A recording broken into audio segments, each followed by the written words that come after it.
नमस्ते प्रणाम। मेरे यूट्यूब चैनल पे आप लोग का स्वागत है और मैं एक रामचंद्र जी का भजन सुना रही हूँ। आप लोग सुनिएगा, ढेर सारा प्यार दुलार आशीर्वाद मुझे जरूर दीजिएगा। कमेंट में बताइएगा कि हम लोग का गाना कैसा लगा। देख सखी राम लवटियाए बन से, देख सखी राम लवटियाए बन से, देख सखी राम। जब श्री रामचंद्र नदिया पे पहुँचे,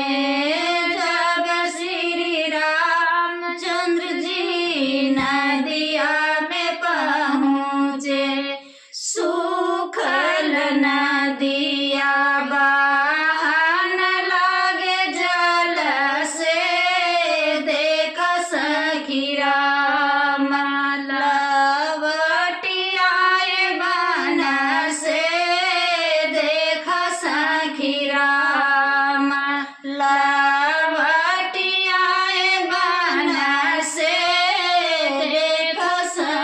राम।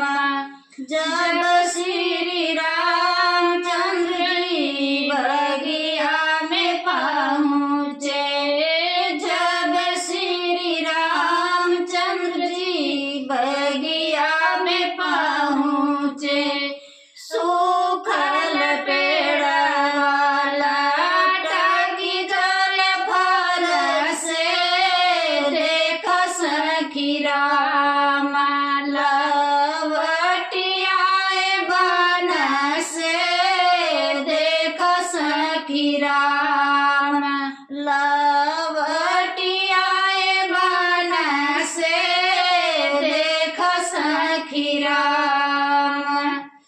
जब श्री रामचंद्र जी अयोध्या में पहुँचे, जब श्री रामचंद्र अयोध्या में पहुँचे, मैया के दूधवा चूअन लागे थान से, देख सखी राम लवटियाए बन से, देख सखी राम लवटियाए बन से, देख सखी राम। मेरा गाना कैसे लगेगा कमेंट में जरूर बताइएगा।